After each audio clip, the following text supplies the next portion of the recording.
Hi guys, welcome back. Today I wanted to take you through the DIY project of the makeup cart I decided to make when I couldn't find one that I was looking for in stores.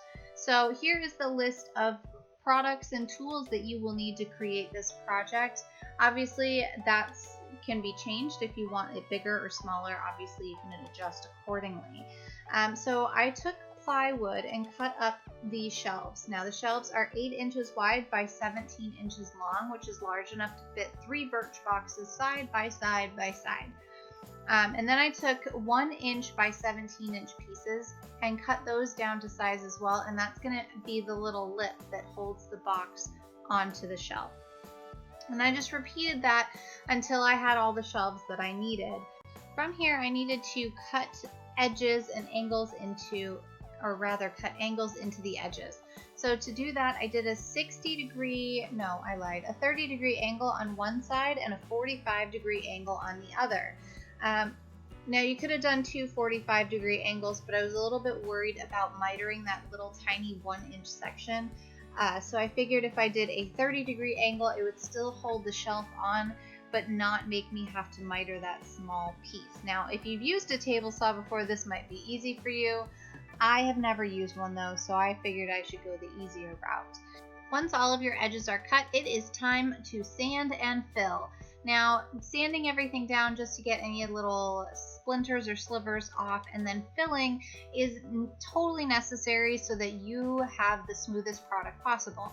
This is the wood filler that was recommended to me by my local paint department at my local hardware store, and to use it all you have to do is spray down your piece of plywood with some water and then just scrape using a putty scraper the wood filler into the spots that you need, making sure that you have a fairly smooth surface, although you're going to be sanding it down, so it doesn't have to be perfect.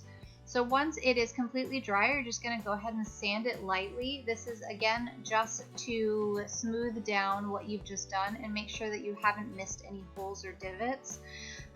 You are going to be sanding again, so it doesn't have to be perfect.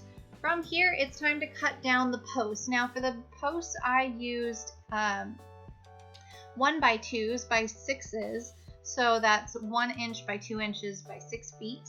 And I cut them in half and then cut about 1.5 inches off of each side so that I could get the right height. If you want it taller or shorter, then cut accordingly. Now it's time to assemble. Now this is super easy to do. I'm just going to take some old-fashioned Elmer's wood glue and attach the two pieces of plywood together. Then I got some adjustable angle clamps so that I could clamp this on there at the correct angle and let it sit overnight. Once it has set, I'm going to remove the clamps and then add a couple of nails to each board. Now, I didn't have to do this, but I wanted to make sure that it was extra sturdy, so I figured it was a good measure. Then I'm going to go ahead and just make sure that I have sanded it nice and smooth again. Like I said, there's a lot of sanding in this process, so it doesn't have to be perfect. So now it's time to actually assemble the shelves themselves. So I'm going to do the same thing that I did before, only on the other side, and I'm going to change the angle of the clamp to be a 45-degree angle, or rather a 90-degree angle, so that I could get the perfect angle on this. Now these clamps are awesome. I totally recommend them. They're worth like $10 that they cost. So I'm just going to let that sit overnight again. This is a long project, but it is totally worth it in the end. Now, since I wasn't going to put nails into the side because I was worried I was going to pop them through, I figured I could just put some L brackets underneath and screw that in. So I just marked where I was going to put them. It doesn't have to be precise, just wherever works for you. And then I just screwed those into place using 1/2 inch long screws. That way it didn't pop through on the other side. Just be sure when you're drilling in to be very careful just to start a pilot hole and not to overdo it.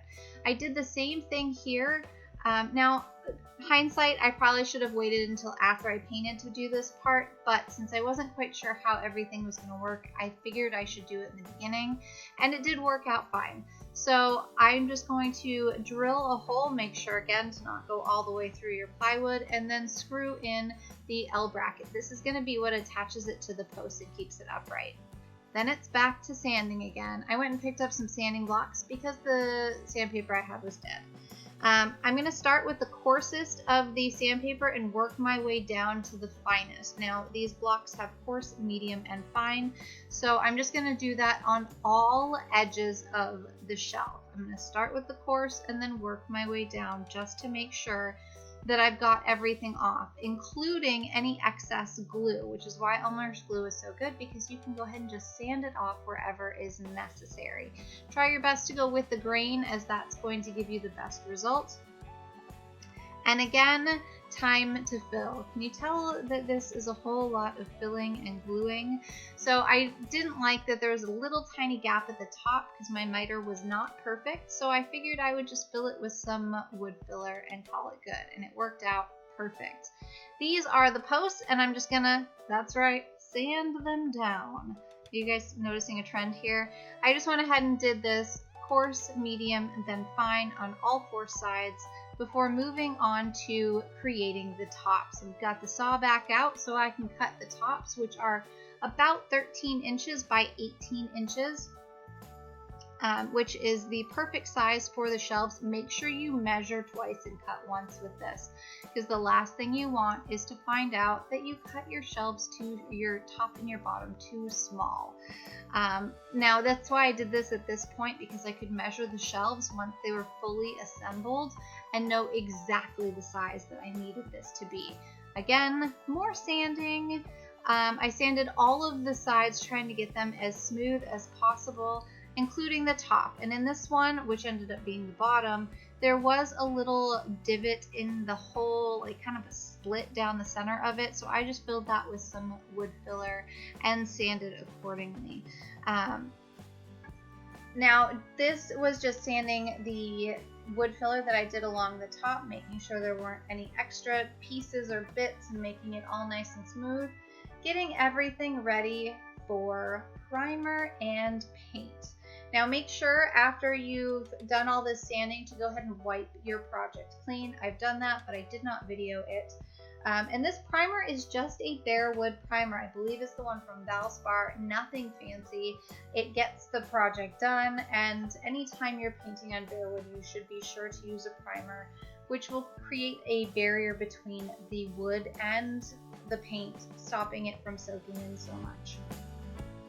And I just did that on all of the pieces. Now with the posts, I left 2 sides without paint so I could paint the entire exterior of the project as one piece. And you'll see that in a little bit when we get to that point.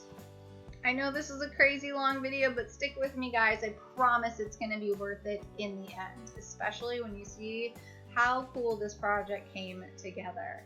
So once you've got the primer done, you're going to go ahead and let that sit for at least a couple of hours. I let it sit overnight just because of timing purposes. And then it's time to roll on some paint. This is just a basic white semi-gloss paint by Benjamin Moore. I believe it's the Regal brand, and just a Benjamin Moore roller. Now you can use any roller or brush that you want. I'm okay with the little bit of texture that was on this roller. If you don't happen to like texture and you want it completely smooth, be sure to ask your local paint department which roller you should use. There's different rollers for different textures. So I painted the bottom first and then followed that up by flipping it over and painting the top. It was a little difficult to get a nice even finish at first, but keep in mind we're going to put a second coat of paint on this, so it doesn't have to be perfect on the first one, because you're going to redo it again anyway. Just make sure to get as even of a coat as possible before moving on to, that's right, more sanding. Now this sanding is simply to remove the shine from it, as well as to get rid of any little globs that might be on there, and to just even it out and give you that nice, crisp, clean look. So I'm just going to go over it and then wipe it down before putting the final coat of paint. I know, so much paint. Luckily, I'm just showing you this one item. I'm not going to take you through all the different pieces. Anyway, you get the point. Lots of paint, lots of sanding, lots more paint. Moving on. So once everything had dried, and I let each layer of paint dry overnight to make sure it was nice and dry and that I did not damage it, because that was the last thing I wanted. So after that, it was time to assemble. Now, assembling this was a little complicated, and I wasn't quite sure how to do it in the beginning, so that's why this video part of it isn't quite the easiest to see. I went ahead and marked where the posts were going to meet the top and the bottom, and I marked those on the top and the bottom and attached the L brackets there first before attaching the posts to the top and the bottom.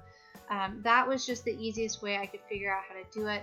And then after both the top and the bottom were attached to one side of the post, I flipped it over and did the same thing on the other side, which is a little bit easier to see right about now. Attaching the legs to the other side was a little bit easier than attaching them to the first side, because at least now I had some supports going on. So I just went ahead and screwed those into place before adding the shelves. Now the shelves had their own little complication to them. I marked them off at 10 inches away from each other. So 10 inches from the top, and then the next one's 10 inches down from there, and the next one 10 inches down from there. That gave a couple extra inches at the top and a couple extra inches at the bottom. So I marked each on both sides and then marked where the holes needed to go before drilling all 3 of the holes, and then I added all 3 of the screws, except I couldn't screw them in all the way because I needed a little bit of play but when I flipped it over so that I could pull the shelves into the correct location on the other side. So then I screwed them in, just not all the way, before doing the same thing on the other side. Now I'm not showing you both sides because that's a waste of your time. So once everything was back in place and everything was slightly screwed in, I went ahead and tightened all of the screws. Now I flipped it over, as you can see, we're looking at the bottom of the shelves there, so I could add the casters. Now these are 1 5/8" casters, and I didn't want them right on the edge because I'm not the biggest fan of the brass. So I put them 2 inches in on each side so that it was far enough away that you couldn't see it, but not so far away that it was going to fall over because of being side heavy or top heavy. So I just went ahead and drilled those holes, being very careful to not go all the way through the plywood, and then just screwed in each of the screws. And I repeated on all 4 of the casters before flipping it over to paint. That's right, this is the last thing that's left. I went ahead and sanded down very quickly and very lightly, since I'd already sanded everything down once, the exterior of the entire piece before putting the primer on, which I did with a smaller brush.